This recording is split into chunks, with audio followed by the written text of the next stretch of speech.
Imagine you are in the heart of one of the coldest, most desolate places on the planet. The temperature is minus 30 degrees Celsius. Suddenly, a force so terrifying seizes you with panic that you take a knife, slash open your only shelter, your tent, from the inside and run half naked into the deadly blizzard. This is not a work of fiction. This is the beginning of the mystery of the Dyatlov Pass incident. The story of 9 experienced hikers who began a journey of adventure only to meet an inexplicable end. Their bodies were found months later, in conditions that horrified even the most hardened investigators. Some had frozen to death, and others had suffered injuries for which there was no explanation.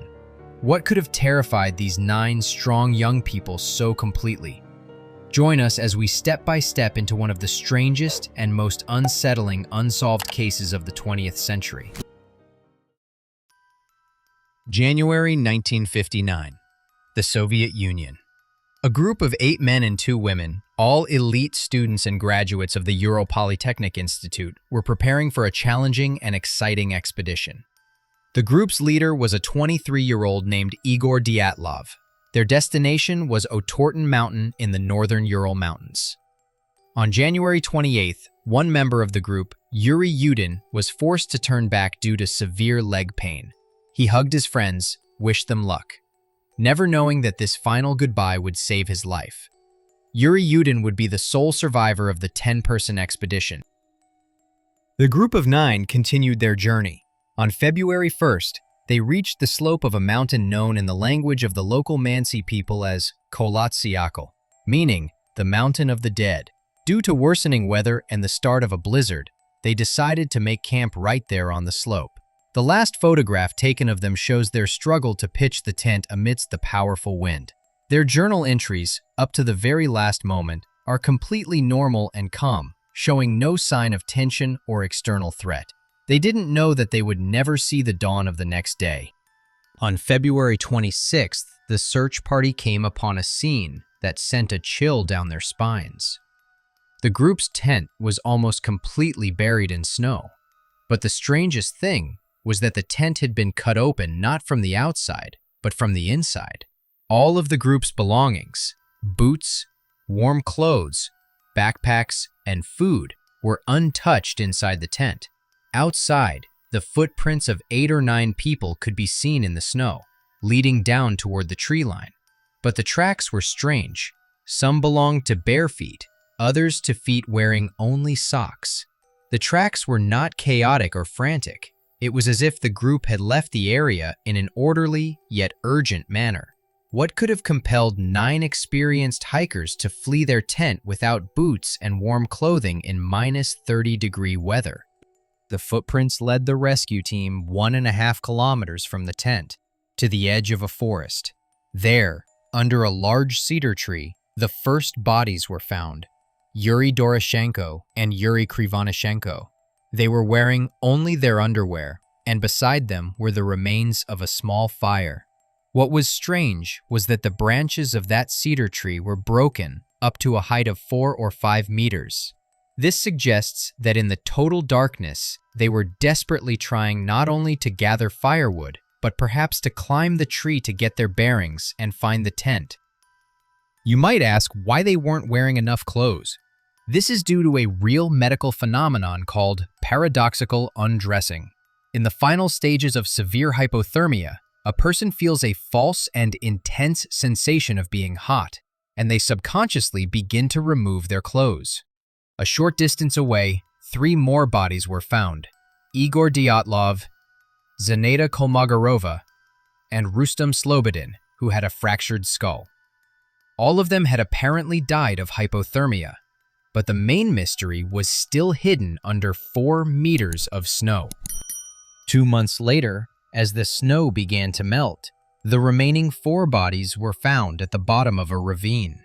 They hadn't just fallen into the ravine. Evidence showed they had used branches and snow to build a small makeshift shelter, or a snow den, to protect themselves from the wind.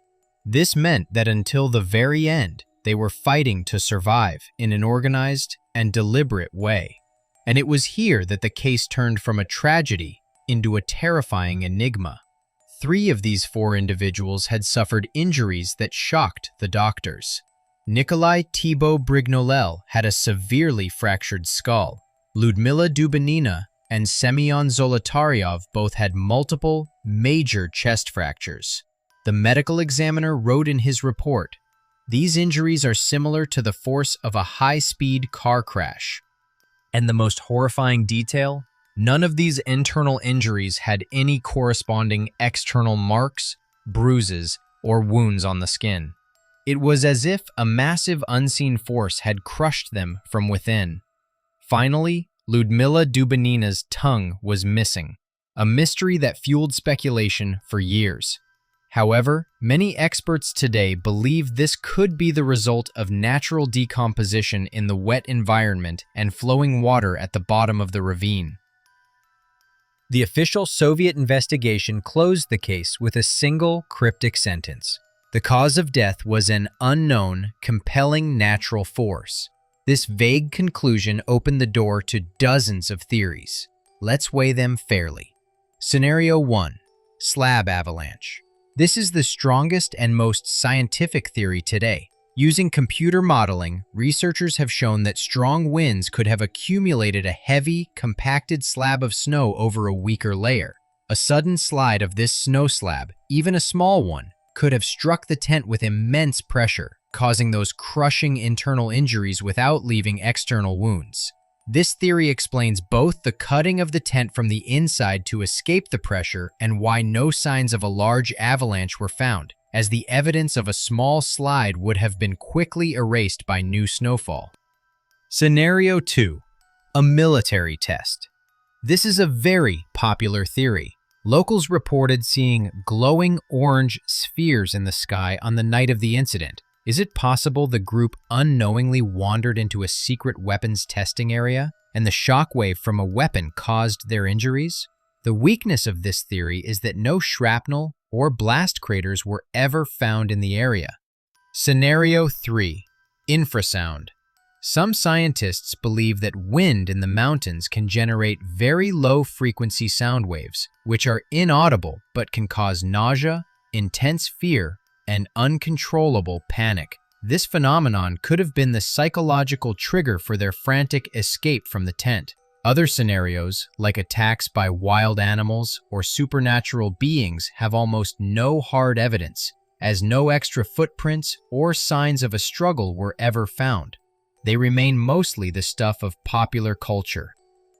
The truth of the matter is this: the Dyatlov incident would never have become so mysterious if it weren't for a combination of natural factors, human decisions under duress, and sheer bad luck all converging on one harsh winter night. A tent crushed by the weight of snow, a wind that made navigation impossible, and a cold that shuts down the body and mind. This story isn't just about a mystery, it's the story of 9 hikers who fought with purpose and hope until the very end.